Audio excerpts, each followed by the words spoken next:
Hi ವೀಕ್ಷಕರೇ, welcome to S P B tailor bro.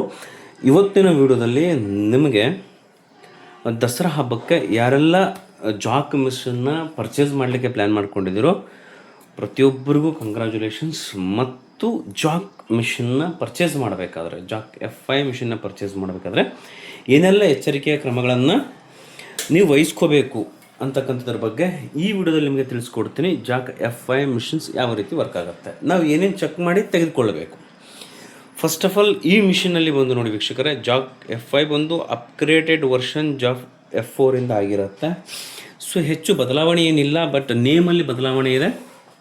ಮತ್ತು ನಿಮಗೆ ಮೇನ್ ಇಂಪಾರ್ಟೆಂಟ್ ಚೆಕ್ ಮಾಡಬೇಕಂದ್ರೆ ಎಲ್ಲ ಅಸೆಂಬಲ್ ಆದಮೇಲೆ ನೀವು ಚೆಕ್ ಮಾಡಬೇಕಾಗಿರೋದು ಸ್ಪೀಡ್ ಮತ್ತು ಸೌಂಡ್ ಯಾಕೆ ಜಾಸ್ತಿ ಬರುತ್ತೆ ಅಂದರೆ, ಇಲ್ಲಿ ನೋಡಿ ನಿಮಗೆ ತೋರಿಸ್ತಾ ಇದ್ದೀನಿ.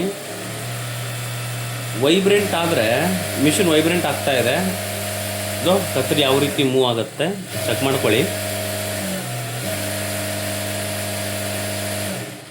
ಸ್ಪೀಡಲ್ಲಿ ಇರ್ತಕ್ಕಂಥದ್ದು ಎಷ್ಟು ಸ್ಪೀಡ್ ಇದೆ? 30 ಸ್ಪೀಡಲ್ಲಿದೆ. ಕಾಸ್ಟ್ ವಿಷಯಕ್ಕೆ ಸಂಬಂಧಪಟ್ಟಂಗೆ ಮಾತಾಡಬೇಕು ಅಂದರೆ, ನನಗೆ ಬಿದ್ದಿರ್ತಕ್ಕಂಥ ಕಾಸ್ಟ್ ಬಂದು 22,500 ಇದೆ. ಸೊ ಎಲ್ಲ ಕಡೆ ಇದೇ ರೇಟಲ್ಲೇ ಸಿಗಬೇಕು ಅಂತ ಏನಿಲ್ಲ. ಕೆಲವೊಂದು ಕಡೆ ಟ್ರಾನ್ಸ್ಪೋರ್ಟೇಷನ್ ಜಾಸ್ತಿ ಇರೋದ್ರಿಂದ ಅಲ್ಲಿ ರೇಟಿನ ವ್ಯತ್ಯಾಸ ಆಗಬಹುದು. ಅಪ್ರಾಕ್ಸಿಮೇಟ್ಲಿ 25ವರೆಗೂ ಇದು ನಿಮಗೆ ಸಿಗುತ್ತೆ.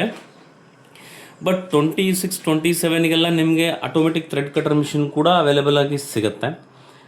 ಬಟ್ ನೋಡಿ, ನಿಮಗೆ ಚಾಯ್ಸ್ ಯಾವುದು ಪ್ರಿಪ್ರೇಷನ್ ಮಾಡಬೇಕು ಅಂದ್ಕೊಂಡಿದ್ರೆ ಅದನ್ನು ಪ್ರಿಪ್ರೇಷನ್ ಮಾಡಿ. ಇಲ್ಲಿ ಮೇನಾಗಿ ಚೆಕ್ ಮಾಡಬೇಕಾಗಿರತಕ್ಕಂಥದ್ದು ವೈಬ್ರೇಷನ್ ಮತ್ತು ಸೆಟಲ್ ಹತ್ರ ಏನಾದರೂ ಸೌಂಡ್ ಬರ್ತಾ ಇದೆಯಾ ಇಲ್ವಾ.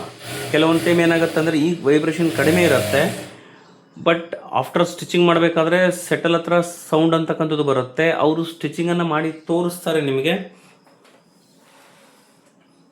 ಓಕೆನಾ. ಸ್ಟಿಚಿಂಗನ್ನು ಮಾಡಿ ತೋರಿಸ್ತಾರೆ. ತೋರಿಸೋ ಸಂದರ್ಭದಲ್ಲಿ ನೀವೇನು ಮಾಡಬೇಕು ಅಂದರೆ, ಓಕೆನಾ, ನೀವೇನು ಮಾಡಬೇಕು, ಸ್ಟಿಚಿಂಗಲ್ಲಿ ಏನಾದರೂ ವ್ಯತ್ಯಾಸ ಆಗ್ತಾ ಇದೆಯಾ ಇಲ್ಲ, ಅಥವಾ ಸೌಂಡ್ ಏನಾದರೂ ಬರುತ್ತಾ ಹೇಗೆ ಅಂತಕ್ಕಂಥದ್ದನ್ನು ನೀವು ಪರೀಕ್ಷೆ ಮಾಡಿಕೊಳ್ಳೇಬೇಕಾಗತ್ತೆ, ಓಕೆನಾ. ಸ್ಟಿಚಿಂಗಲ್ಲಿ ನೋಡಿ ನಿಮಗೆ ಯಾವುದೇ ರೀತಿ ವ್ಯತ್ಯಾಸ ಬರಲ್ಲ. ಲೈಟಾಗಿ ಮೂವ್ ಮಾಡಿದ್ರೂ ಕೂಡ ನಿಮಗೆ ಸೌಂಡ್ ಅಂತಕ್ಕಂಥದ್ದು ಇರಲ್ಲ. ಇವೆಲ್ಲ ನೀವು ಚೆಕ್ ಮಾಡಬೇಕಾಗುತ್ತೆ. ಬೇಸಿಕ್ ಬಂದು ನಾವು ಸ್ಪೀಡಾಗಿ ಈ ರೀತಿ ತೋರಿಸ್ಬಿಡ್ತಾರೆ, ನಾವು ಸ್ಪೀಡ್ ಇದೆ ಮಿಷಿನ್ ಹೊಲಿಗೆ ಬೀಳುತ್ತೆ ಅಂತೇಳಿ ನಾವು ಅಬ್ಸರ್ವೇಷನ್ ಮಾಡದೆ ತೆಗೆದುಕೊಂಡ್ರೆ ಮನೆಗೆ ಬಂದ ಮೇಲೆ ಸರ್ವೀಸನ್ನು ಕೆಲವೊಬ್ಬರು ತುಂಬ ಚೆನ್ನಾಗಿ ಕೊಡ್ತಾರೆ, ಇನ್ನು ಕೆಲವೊಬ್ಬರು ಸರ್ವೀಸಲ್ಲಿ ಬಹಳ ವ್ಯತ್ಯಾಸ, ಬಹಳ ಡಿಲೇ ಆಗ್ತಾ ಇರುತ್ತೆ. ಸೊ ನಮಗೆ ವರ್ಕ್ಗೋಸ್ಕರ ನಾವು ತೆಗೆದುಕೊಂಡು ಬಂದಿರ್ತೀವಿ, ಬಟ್ ಆ ಮೂಮೆಂಟಲ್ಲಿ ಸಿಕ್ಕಾಪಟ್ಟೆ ಟೆನ್ಷನ್ ನಮಗೆ ಬರುತ್ತೆ. ಇಲ್ಲಿ ಏನೆಲ್ಲ ಚೆಕ್ ಮಾಡಬೇಕು, ಮಿಷಿನಲ್ಲಿ ಕುತ್ಕೊಂಡಾಗ ನಾವು ಇದಿಷ್ಟು ಅಬ್ಸರ್ವೇಷನ್ನ ಮಾಡಬೇಕು. ಸ್ಲೋ ಅಲ್ಲಿ ನಾವು ಯಾವ ರೀತಿ ನಮಗೆ ಟೈಟ್ನೆಸ್ ಸಿಗುತ್ತೆ ಅಥವಾ ಸೌಂಡ್ ಬರ್ತಾ ಇದೆಯಾ ಇಲ್ಲ. ಮೇನ್ ಬಂದು ಸೆಟಲ್ ಹತ್ರ ಸೌಂಡ್ ಯಾವ ರೀತಿ ಇದೆ, ಸ್ಲೋವಲ್ಲಿ ಸೌಂಡ್ ಯಾವ ರೀತಿ ಇದೆ, ಮತ್ತು ಸ್ಪೀಡಲ್ಲಿ ಸೆಟ್ಲ್ ಹತ್ರ ಸೌಂಡ್ ಯಾವ ರೀತಿ ಬರುತ್ತೆ. ಬ್ರೇಕಪ್ ಮಾಡಿ ಸ್ಟಿಚಿಂಗನ್ನು ಅಬ್ಸರ್ವ್ ಮಾಡಿ ತೆಗೆದುಕೊಳ್ಳಿ. ಯಾಕಂದರೆ ಒನ್ಸ್ ಪರ್ಚೇಸ್ ಮಾಡಿ ಆದಮೇಲೆ ಯಾವುದೇ ರೀತಿಯ ರಿಪ್ಲೇಸ್ಮೆಂಟ್ ಇರೋದಿಲ್ಲ, ಓಕೆನಾ. ಹಾಗಾಗಿ ತುಂಬಾ ಇಂಪಾರ್ಟೆಂಟ್. ಇನ್ನೂ ಒಂದು ತುಂಬ ಇಂಪಾರ್ಟೆಂಟ್ ಏನು ಅಂತಂದರೆ, ಚೆಕ್ ಮಾಡೋಕ್ಕೋಬೇಕಾಗಿರತಕ್ಕಂಥದ್ದು ಎಕ್ಸಲೇಟರ್. ಈಗೇನು ನಿಮಗೆ ಎಕ್ಸಲೇಟರ್ ಕಾಣ್ತಾ ಇದೆಯಲ್ಲ, ಈ ಎಕ್ಸಲೇಟರ್ ಪ್ಲೇಸ್ಮೆಂಟ್ ಎಲ್ಲಿಡಬೇಕು ನೋಡಿ. ನಮ್ಮದರಲ್ಲಿ ಈ ರೀತಿ ಪ್ಲೇಸ್ಮೆಂಟ್ ಇದೆ. ಇದು ಇನ್ನೂ ಸ್ವಲ್ಪ ಈ ಕಡೆ ಬಂದರೆ ನಮಗೆ ವೆರಿ ಕಂಫರ್ಟಬಲ್ ಆಗುತ್ತೆ ಸ್ಟಿಚಿಂಗ್ ಮಾಡಲಿಕ್ಕೋಸ್ಕರ, ಓಕೆನಾ. ಇವೆಲ್ಲ ಅಡ್ಜಸ್ಟ್ ಮಾಡ್ಕೊಳ್ಬೋದು ಆಮೇಲೆ, ಇಲ್ಲ ಅಂತ ಹೇಳಲ್ಲ. ಬಟ್ ಹೊಸಬರಿಗೆ ತುಂಬಾ ಕಷ್ಟ ಆಗುತ್ತೆ ನೀವು ಗೊತ್ತಿಲ್ಲದೆ ಪರ್ಚೇಸ್ನ ಮಾಡಿದ್ರೆ.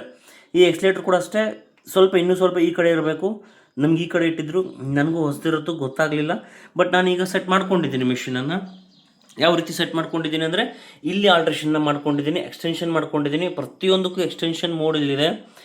ಸೊ ಎಕ್ಸ್ಪೆಂಡ್ ಆಗುತ್ತೆ, ನೀವು ಈ ಕಡೆಯಿಂದ ಸರಿಸ್ಬೋದು, ಪ್ರತಿಯೊಂದು ಎಕ್ಸ್ಪೆಂಡ್ ಆಗುತ್ತೆ. ಸೊ ಹಾಗಾಗಿ ನಿಮಗೆ ಯಾವುದೇ ರೀತಿಯ ತೊಂದರೆ ಇಲ್ಲ ಎಕ್ಸ್ಪೆಂಡ್ ಮಾಡ್ಕೊಳ್ಳಿಕ್ಕೋಸ್ಕರ. ಮತ್ತು ಇನ್ನು ಹೊಸಬರು ನಾವು ಪರ್ಚೇಸ್ ಮಾಡ್ತೀವಿ, ಲೋನಲ್ಲಿ ತೆಗೆದುಕೊಂಡು ಪರ್ಚೇಸ್ ಮಾಡ್ತಾ ಇದ್ದೀವಿ ಇದನ್ನು ಅಂತಂದರೆ, ನೀವು ಇಲ್ಲಿ ಸ್ಪೀಡ್ ವೇರಿಯಂಟ್ನ ನೋಡಬಹುದು. ಅಪ್ ಟು 11ವರೆಗೆ ಹೋಗುತ್ತೆ, ಇದು ಅಪ್ ಟು 40ವರೆಗೂ ಹೋಗುತ್ತೆ, ಓಕೆನಾ. ಅಪ್ ಟು 40ವರೆಗೂ ಹೋಗುತ್ತೆ ಸ್ಪೀಡ್ ವೇರಿಯೇಷನ್. ಸ್ಪೀಡ್ ಜಾಸ್ತಿ ಆದಾಗ ಆಟೋಮೆಟಿಕ್ಲಿ ನಮಗೆ ಏನಾಗುತ್ತೆ, ಸೌಂಡ್ ಅಂತಕ್ಕಂಥದ್ದು ಜಾಸ್ತಿ ಬಂದೇ ಬರುತ್ತೆ, ಓಕೆನಾ. ಇದನ್ನು ತಲೆಯಲ್ಲಿ ಇಟ್ಕೊಳ್ಬೇಕು. ಅದಾದಮೇಲೆ ಈ ಸ್ಪೀಡಲ್ಲಿ ನೀವು ಹೆಂಗೆ ಕಂಟ್ರೋಲ್ ಮಾಡ್ತೀರಿ ಮಿಷಿನ್ನ, ಹೌದಾ, ಅದು ಬಹಳ ಮುಖ್ಯ. ಮತ್ತು ಸ್ಪೀಡನ್ನು ಸ್ಟಾರ್ಟಿಂಗಲ್ಲಿ ಕಲಿಬೇಕಾದವರು ಸ್ಪೀಡನ್ನು ಕಡಿಮೆ ಮಾಡಿಕೊಂಡು ಸಹ ಕಲಿಬಹುದು. ಎಷ್ಟಕ್ಕೆ ಇಟ್ಕೊಳ್ಬಹುದು, ನಾವು ಅಪ್ ಟು ಇಲ್ಲಿವರೆಗೂ ಇಟ್ಕೊಳ್ಬೋದು, ಕಡಿಮೆ, ಅತ್ಯಂತ ಕಡಿಮೆ ಎಲ್ಲಿವರೆಗೂ 10ವರೆಗೂ ಇಟ್ಕೊಂಡು ನಾವು ಇದನ್ನು ಸ್ಟಿಚಿಂಗ್ ಮಾಡ್ಬೋದು. 10, 13 ಈ ರೀತಿ ನಾವು ಎಷ್ಟೇ ಲಾಂಗ್ ಪ್ರೆಸ್ಸನ್ನು ಮಾಡಿ ಅದು ಸ್ಪೀಡ್ ಮಾತ್ರ ಅಷ್ಟಕ್ಕೆ ತೆಗೆದುಕೊಳ್ಳುತ್ತೆ. ಇಲ್ಲಿ ನಿಮಗೆ ಸೆಟಲ್ನ ಸೌಂಡ್ ಪ್ರತಿಯೊಂದು ಅಬ್ಸರ್ವ್ ಮಾಡ್ಬೋದು. ಓಕೆನಾ? ಸೊ ಇಷ್ಟೆಲ್ಲ ಎಚ್ಚರಿಕೆಗಳು. ಮೇನ್ ಬಂದು ಎಚ್ಚರಿಕೆ ವಹಿಸಬೇಕಾಗಿರೋದು ಮಿಷಿನ್ ವೈಬ್ರೇಷನ್ ಎಷ್ಟು ಆಗ್ತಾಯಿದೆ. ಓಕೆನಾ? ವೈಬ್ರೇಷನ್ ಮೇಲೆ ಬಹಳ ಮುಖ್ಯ. ಅದಾದಮೇಲೆ ಸೆಟಲ್ ಹತ್ರ ಸೌಂಡು ಇವೆರಡು ಅಬ್ಸರ್ವೇಷನ್ ಮಾಡಬೇಕು. ಮತ್ತು ಸರ್ವಿಸ್ನ ಕೊಡೋ ಸಂದರ್ಭದಲ್ಲಿ ಇದಿಷ್ಟು ಅವರು ಅಸೆಂಬಲ್ ಮಾಡಿ ಕೊಡ್ತಾರೆ.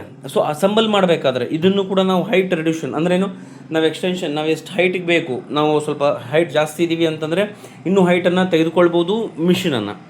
ಸೊ ಇಷ್ಟೆಲ್ಲ ನಾವು ಅಬ್ಸರ್ವೇಷನ್ನ ಮಾಡಬೇಕಾಗತ್ತೆ. ಓಕೆನಾ? ಮನೆಯಲ್ಲಿ ನೋಡಿ ಅಪ್ರಾಕ್ಸಿಮೇಟ್ಲಿ 24.5 ಅಥವಾ 23. ಸೊ ಆಲ್ ಓವರ್ ಕರ್ನಾಟಕ ಇದೇ ಒಂದು ರೇಟಲ್ಲಿ ನಿಮಗೆ ಸಿಗುತ್ತೆ.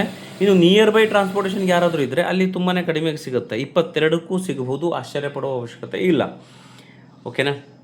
ಐ ಹೋಪ್ ಈ ವಿಡಿಯೋ ನಿಮಗೆ ಯೂಸ್ ಆಗಿದೆ ಅಂತ ಅಂದ್ಕೊಂಡಿದ್ದೀನಿ. ಯೂಸ್ ಆದರೆ ದಯವಿಟ್ಟು ಕಮೆಂಟ್ ಸೆಕ್ಷನಲ್ಲಿ ಕಮೆಂಟ್ ಮಾಡೋದನ್ನು ಮಾತ್ರ ಮರಿಬೇಡಿ. ಹೊಸಬರಿಗೆ ತುಂಬ ಅನುಕೂಲ ಆಗುತ್ತೆ. ಯಾಕೆಂದರೆ ಸ್ಪೀಡ್ ವೇರಿಯಂಟ್ ಇರೋದರಿಂದ ನಾವು ಅತ್ಯಂತ ಕಡಿಮೆ ಸ್ಪೀಡಲ್ಲೂ ಕೂಡ ಇದನ್ನು ಸ್ಟಿಚಿಂಗನ್ನು ಮಾಡ್ಕೋಬಹುದು. ಸೊ ಹಾಗಾಗಿ ಕಲೀಲಿಕ್ಕೂ ಮತ್ತು ಸ್ಪೀಡ್ ಇನ್ಕ್ರೀಸನ್ನು ಮಾಡಿಕೊಂಡು ಕಲೀಲಿಕ್ಕೂ ತುಂಬ ಯೂಸ್ ಆಗುತ್ತೆ. ಓಕೆನಾ? ಮತ್ತೆ ಏನಾದರೂ ಡೌಟ್ ಇದ್ದರೆ ದಯವಿಟ್ಟು ಕಮೆಂಟ್ ಸೆಕ್ಷನಲ್ಲಿ ಕಮೆಂಟ್ಸ್ ಮಾಡೋದನ್ನು ಮಾತ್ರ ಮರಿಬೇಡಿ. ಮತ್ತೆ ಸಿಗೋಣ ನೆಕ್ಸ್ಟ್ ವಿಡಿಯೋದಲ್ಲಿ. ಅಲ್ಲಿವರೆಗೂ ಧನ್ಯವಾದಗಳು ವೀಕ್ಷಕರೇ.